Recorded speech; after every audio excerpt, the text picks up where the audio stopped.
Welcome back to the History Hot Seat.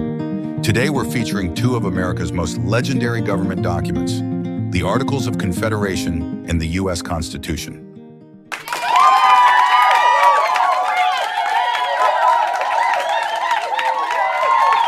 All right, Articles, back in 1781, you were the first system of government for the United States.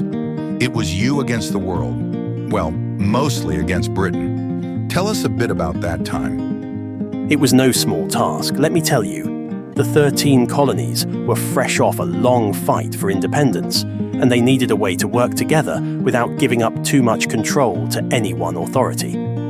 So I focused on state sovereignty, letting each state mostly do its own thing while they cooperated on the big stuff, like fighting wars. That must have been tough with such a loosely structured government. Did you ever think, hey, maybe we need a little more muscle here? Think that sometimes. The biggest issue? Money. I had no power to tax. If we needed funds for anything, an army, government salaries, even basic supplies, Congress had to ask each state for help. And, as you can imagine, states weren't exactly lining up to hand over cash. I can imagine. So you were like a team captain with no budget. And then there was that pesky unanimity rule, right? Oh yes. If I wanted to make a big change, like a new law or policy, all 13 states had to agree. Just picture it. Trying to get a group of teenagers to agree on a pizza topping is hard enough. And meanwhile, other issues were cropping up. State-to-state trade issues, lack of a national currency, and border disputes. Things must have felt pretty rocky.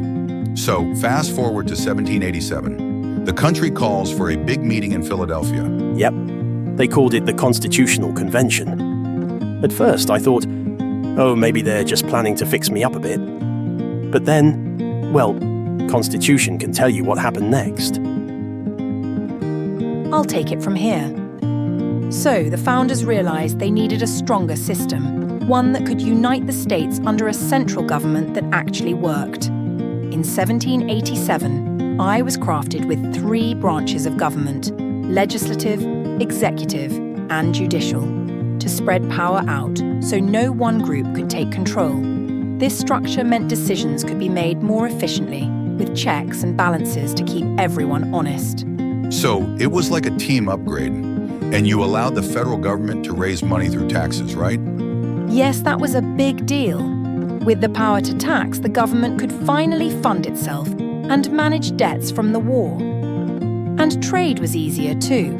Congress could regulate interstate commerce, making it a bit less chaotic for people doing business between states. Looking back, I think of myself as a first draft for American government.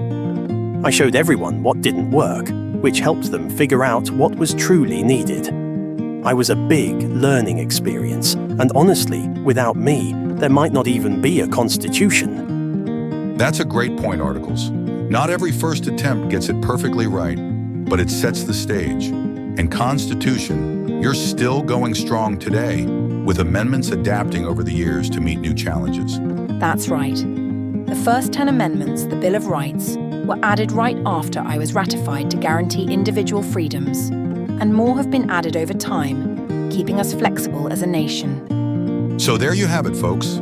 The Articles of Confederation, the pioneering first attempt at uniting the states, and the U.S. Constitution, the stronger, more enduring framework that's guided us ever since. Thanks for joining us, Articles and Constitution.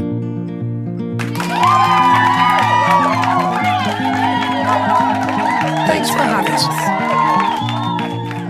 And remember, history lovers, even if the first draft doesn't quite work out, it might just be paving the way for something extraordinary.